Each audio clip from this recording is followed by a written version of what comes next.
కొత్తగా పలు సంక్షేమ కార్యక్రమాలు ప్రారంభిస్తామని చెప్పిన ప్రభుత్వం తీరు చూస్తూ ఉంటే ఎట్లా ఉందంటే, పేదలకు సంక్షేమ పథకాలు ఎలా అందించాలనే దానికంటే పేదలకు సంక్షేమ పథకాలు అందకుండా ఎలా కోతలు పెట్టాలనే దాని మీదనే ప్రభుత్వం ఎక్కువ దృష్టి పెట్టినట్టు కనబడతా ఉంది. ముఖ్యంగా రేవంత్ రెడ్డి గారు ఎన్నికల ముందేమో అందరికీ పరమాన్నం పెడతా అని చెప్పిండు, కానీ పవర్లోకి రాగానే ప్రజలందరికీ పంగనామాలు పెట్టినట్టుంది రేవంత్ రెడ్డి తీరు. మీరు వారి 6 గ్యారంటీల్లో మొట్టమొదటి హామీ మహాలక్ష్మి అమలు కాలేదు. 6 గ్యారంటీల్లో చివరి హామీ చేయూత, వృద్ధులకు వితంతువులకు 4000 పెన్షన్, అది అమలు కాలేదు. పోనీ ఆ మధ్యలో ఉన్నటువంటి కొన్నైనా అమలు చేస్తాడేమో నిజాయితీగా అంటే, దాని విషయంలో కూడా అన్ని కోతలే ఉన్నాయి. I will explain. అందులో రేషన్ కార్డుల విషయంలో కానీ, వ్యవసాయ కూలీల విషయంలో కానీ, రైతు బంధు విషయంలో కానీ, పేదలకు ఇల్లు అందించే విషయంలో కానీ అన్నీ కూడా కోతలే ఉన్నాయి. దేవుళ్ళ మీద ఒట్లు పెట్టి మోసం చేసింది చాలదన్నట్టు ఇప్పుడు 26 జనవరి అంటే ముఖ్యంగా రాజ్యాంగం అమల్లోకి వచ్చినటువంటి దినం. భారతదేశ ప్రజలందరూ కూడా రాజ్యాంగం అనేది దైవ సమానంగా చూస్తారు ఈ దేశ ప్రజలు. అలాంటి రాజ్యాంగ దినోత్సవం రోజు ప్రారంభించే పలు అభివృద్ధి కార్యక్రమాల్లో కూడా ప్రజలని మోసం చేయాలని చెప్పి ఈ ప్రభుత్వం ప్రయత్నం చేస్తూ ఉంది. ఇది చాలా దుర్మార్గం. దీని మీద కొన్ని విషయాలు ప్రభుత్వం దృష్టికి ఓ బహిరంగ లేఖ రూపంలో కూడా తేబోతా ఉన్నాం. ముఖ్యంగా రేషన్ కార్డుల విషయంలో రేవంత్ రెడ్డి గారికి ఒక ఓపెన్ లెటర్ కూడా నేను రాస్తా ఉన్నా. I'm releasing this open letter on ration cards. ఈ రేషన్ కార్డ్స్ విషయంలో ఇవాళ రాష్ట్రంలో అన్ని గ్రామాల్లో కూడా ఆందోళనలు జరుగుతూ ఉన్నాయి. ప్రజలు తీవ్రమైనటువంటి ఆవేశాలను సర్వేకి వచ్చిన అధికారుల మీద వెలుబుచ్చుతూ ఉన్నారు. పాపం రేవంత్ రెడ్డిది, శాపం అధికారులది అయిపోయింది.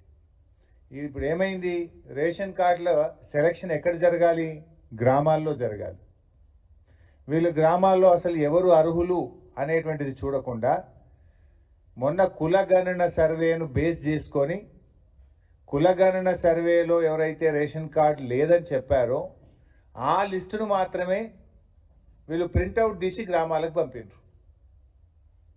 అంతకుముందు ప్రజలు ఆన్లైన్లో మీ సేవల ద్వారా అప్లై చేసుకున్నారు. రాష్ట్ర వ్యాప్తంగా కొన్ని లక్షల మంది ప్రజలు ఆన్లైన్లో మీ సేవలో రేషన్ కార్డు కావాలని అప్లై చేసుకున్నారు. దాన్ని పరిశీలించడం లేదు. గతంలో ప్రజాపాలన దినోత్సవాలనే పేరిట ప్రజల నుంచి దరఖాస్తులు తీసుకున్నది కాంగ్రెస్ ప్రభుత్వం.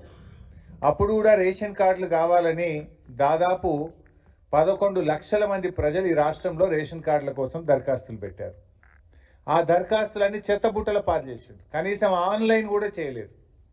ప్రజాపాలనలో 11 లక్షల దరఖాస్తులు రేషన్ కార్డుల కోసం వస్తే కట్టలు కట్టి అటకెక్కిచ్చిండ్రు లేదా చెత్తబుట్టల పాలు చేసిండ్రు. ప్రజాపాలనలో పెట్టిన దరఖాస్తులను ఎందుకు పరిశీలించడం లేదు అని బీఆర్ఎస్ ప్రశ్నిస్తుంది.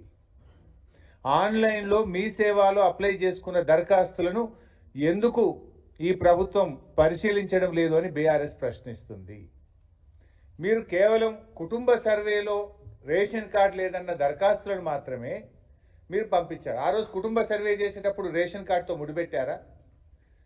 ఆ రోజు కులగణన సర్వే మీరు చేసేటప్పుడు ఇది ఆప్షనల్, బలవంతం లేదు. ఇష్టం ఉన్న వాళ్ళు మాత్రమే సర్వేలో పాల్గొనవచ్చును. మీకు నచ్చిన సమాచారం మాత్రమే ఇవ్వండి. అన్ని ప్రశ్నలకు సమాధానం ఇవ్వకపోవడం మీ ఇష్టం. మీకు నచ్చిన సమాచారం మాత్రమే ఇవ్వండి అని ఆ రోజు ప్రభుత్వం చెప్పింది. మరి ఆ రోజు కులగణన సర్వేలో కొంతమంది పాల్గొనలేదు, కొంతమంది రేషన్ కార్డు ప్రస్తావనదే లేదు. ఇవాళ దాంట్లో మీరు లేరని చెప్పి కోతలు పెట్టడం ఎంతవరకు సమంజసం? కులగణన సర్వేకు రేషన్ కార్డుకు ముడిపెట్టడం ఎందుకు అంటున్నా నేను. ప్రజాపాలనలో ఇచ్చిన దరఖాస్తులు ఎక్కడ పోయినాయి? ఆన్లైన్లో మీ సేవలు అప్లై చేసిన దరఖాస్తులు అలాగే ఉన్నాయి కదా. ఉదాహరణకు నా దగ్గర నా నియోజకవర్గం నంగనూరు మండలం గట్లమల్యాల గ్రామంలో ప్రజాపాలనలో 110 మంది దరఖాస్తులు పెట్టారు. ఇవాళ ఆ ఊరికి 40 మంది మాత్రమే లిస్టు అధికారులకు వచ్చింది. అధికారులను అడిగితే మాకు ఏం తెలియదు సార్, ఇది ప్రజాపాలన దరఖాస్తులు కావు, ఇవి ఆన్లైన్ దరఖాస్తులు కావు, హైదరాబాద్కి వెళ్ళి మాకు ఈ పేర్లు ఇచ్చిన 40 వీళ్ళు అర్హులా కాదా పోయి కింద చెక్ చేయమన్నారు అంటున్నారు. మరి ఆ 110 మంది ఏం కావాలి అంటే ఈ రకంగా ఇలా రాష్ట్రం అంతా కూడా ప్రజలు తీవ్రమైనటువంటి ఆందోళనలో ఉన్నారు. ఇదే కాంగ్రెస్ పార్టీ ఏం చేసింది, రేషన్ కార్డుల విషయంలో మా ప్రభుత్వం మీద చాలా బురద జల్లే ప్రయత్నం చేశారు. నిజంగా చెప్పాలంటే బీఆర్ఎస్ ప్రభుత్వం వచ్చిన తర్వాత 10 ఏళ్ల కాలంలో మేము 6,47,479 రేషన్ కార్డులు ఇచ్చాం. 6,47,479 రేషన్ కార్డులు ఇచ్చాం. ఈ కార్డుల ద్వారా 20,69,033 మంది వ్యక్తులకు అదనంగా రేషన్ ఇచ్చింది బీఆర్ఎస్ ప్రభుత్వం.